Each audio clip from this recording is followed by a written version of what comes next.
Julia-based designs, and today on Feeding Your Friends, we're going to be making Moroccan chicken. For this dish, we're going to need roughly 3 pounds of boneless, skinless chicken thighs. Boneless, skinless. A 32-ounce can of San Marzano tomatoes. We're going to need Moroccan harissa sauce, spicy. There's mild and spicy, depending on how hot you like it. You're gonna need an onion, garlic, Israeli couscous, extra virgin olive oil, dry vermouth, or a white wine such as Pinot Grigio. You're gonna need some chicken stock, some saffron, some dried apricots, ground cumin, ground coriander, some cinnamon stick, preserved lemon, mint, and some chives, and some kosher salt and black pepper. This particular saffron, this is a pricier one because I'm super bougie about my ingredients. I'm like a bougie psycho, and I absolutely have to have like the best ingredients because I feel like it matters. I think it's time for shots, everyone. We have Reposado Casamigos tequila in the house. I think that this is one of the best tequilas that you can possibly sip on or shoot, whatever you'd like to do. All right, y'all. Come on up. Are you okay? No. I'm so sorry. I'm just hanging there. It's actually very smooth. It is very smooth. Like scary smooth. So first I'm going to take these preserved lemons. Now preserved lemons are used very commonly in Moroccan cooking, and they're kind of like an olive, being that it's been cured and then it's salty, but with the lemon, it has a beautiful fragrance to it. So these are imperative that it goes into this Moroccan chicken dish. You only use the rinds, and by the way, these do come in a jar. You can find these on Amazon or at Whole Foods, or if you have an international foods market, you can usually find them there. I'm using here about 3/4 of a lemon, and I'm just going to chop them into little sticks like this, and then into a little dice. I'm also going to use a whole clove of garlic. This sauce, it's all about building flavors, and garlic, the more garlic, the better as far as I'm concerned. I use a lot of garlic, but if you want to use maybe half this amount, then you can do that, but I wouldn't recommend it. Garlic is love. So I'm just going to smash these cloves. Smashing them gives you the ability to peel the skins off much more easily. I know it looks very abusive to the beautiful garlic, but they'll be happy in the pan later on. It doesn't matter. So once we get the garlic all peeled, we are going to finely chop it. It doesn't have to be minced. It doesn't really have to be perfect kind of chop. You want it like a fine chop. So I'm just getting all my garlic into this little bitty ramekin, so we get our mise en place all prepared, which means, you know, everything in place. We're using a sweet yellow onion, and this is going to be a very mellow, give it a very mellow onion flavor. Part of all the flavor building, garlic's going to have a punch, the onion's going to have its own notes, and we're just going to chop this, you know, finely. You know, you don't want it to be big chunks. Ooh. And also, I recommend onion goggles. I don't have them for this shoot, but onion goggles are a thing. Onion goggles, you can get them at like Williams-Sonoma. You can maybe even get them at Bed Bath & Beyond. They are a lifesaver. Ooh, I might have to step away, yo. Ooh, hello. You gonna start crying? Hello. Oh my goodness. Yeah.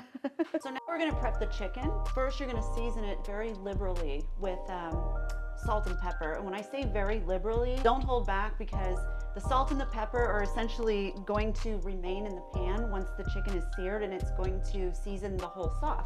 When you season, kind of hold your hand high. This is our kosher salt. We're doing only one side of the chicken.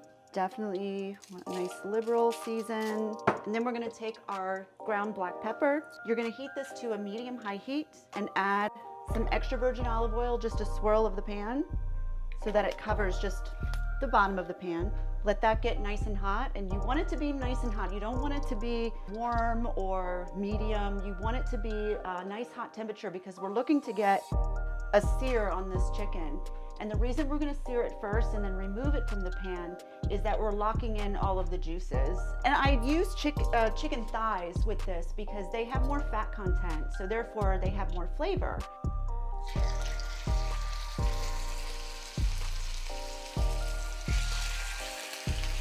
Be careful because you will get popped with this hot oil. These are going to sear for approximately 2 minutes on each side. And then we're going to put the next batch in and just repeat the process until you've seared all of your chicken. Tequila. Is that tequila in my glass? For real? In my wine glass. I love that. Ow, I'm getting popped in the arm. Damn it. So I've seared all the chicken. Reduce the heat to low, and now we're going to start building our sauce, and that starts with the onions. Start with the onions because they're going to impart a very sweet, mellow flavor, and they really are the basis of, you know, starting this sauce. And this is going to take a little bit. It's probably going to take about 15 minutes before we start adding the next ingredients. We want to coddle and nurture the onions. They're also going to pick up all of these beautiful bits of chicken. They're going to start helping these beautiful bits off the bottom of the pan, and the bits are like golden bits, chicken flavor and just umami. Oh, that's Japanese and that's not Moroccan. Never mind. We'll talk about that another time. So we want these onions to soften, and when that happens, we're going to add the garlic that we minced earlier, or finely chopped earlier. And right about now, things are going to start to smell really good, really good. But when I talk to you about these San Marzano tomatoes, okay, San Marzano is an Italian variety of tomato that has an incomparable flavor profile. Like, these tomatoes are the best tomatoes that you can get pretty much on the planet. We're about to massacre. Using your clean hands, we're gonna take the tomatoes out of their juice, right out of the can, and we're gonna start kind of macerating them with your hands. This is a very nice technique, even though it doesn't seem like it. So we want to mash all of these tomatoes. We're going to smash them all up in our hands.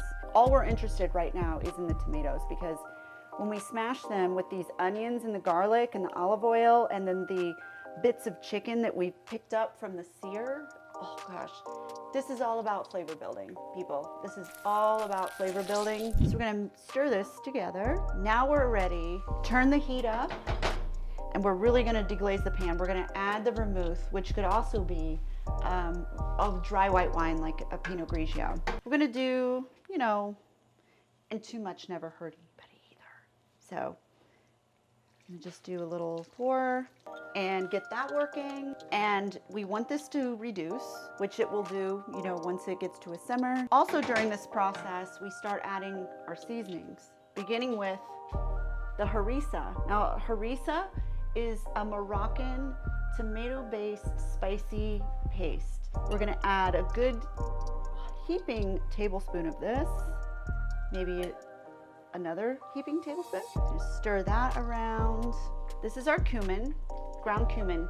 Very earthy, but very strong. Do a little in the palm of your hand, about like so. This approximates to about a teaspoon, maybe a teaspoon and a half. Throw it in. Same with coriander. Ground coriander has a beautiful lemony essence to it. Very essential in Moroccan cooking, as is the cumin. And once those are stirred in, we're going to add 2 broken cinnamon sticks. You might think it's weird to add cinnamon to a savory dish, but cinnamon adds this nuance. It adds a layer of flavor that really you can't really describe until you've tasted it. So I'm gonna break a couple of cinnamon sticks in there, toss them right in. They're gonna simmer in this sauce.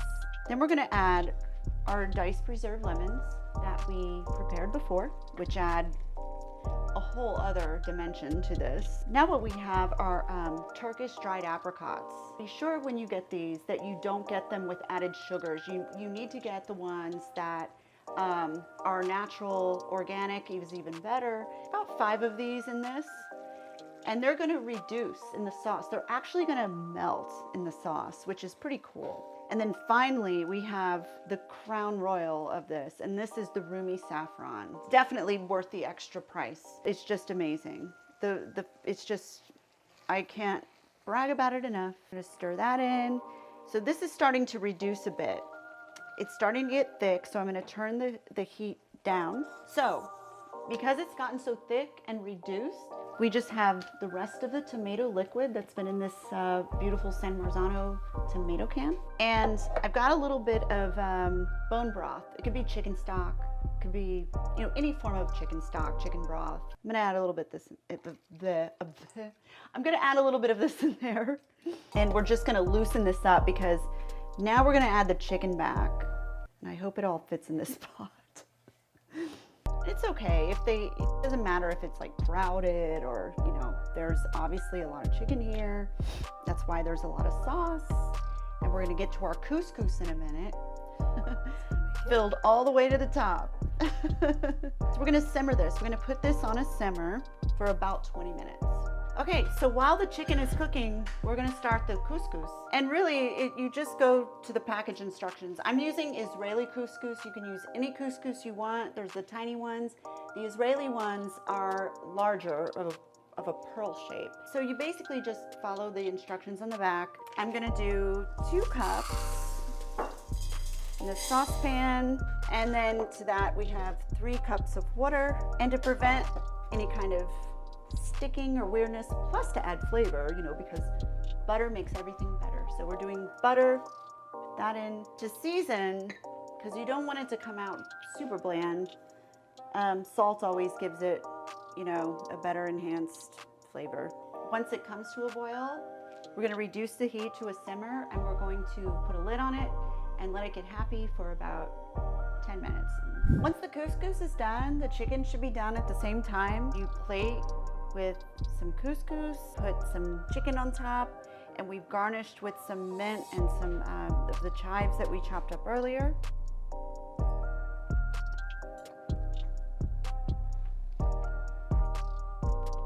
Ridiculousness. The saffron in the sauce is soaked into the couscous, and the chicken is so tender. There's just all of these flavors popping. You just have this marriage of flavors that is just beautiful.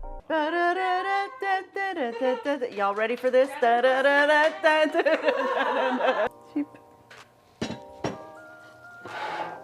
that's good. Oh, you get the lemon in there though? Yes, yes. Not to just like, it's gonna sound stupid, but I can taste the layers of flavor. Thank you. No, you can't. Thank you. Like, that wasn't just hype. All right, you guys, that's been the Moroccan chicken. I hope that you enjoyed it, and I hope you make it because you won't be disappointed. So.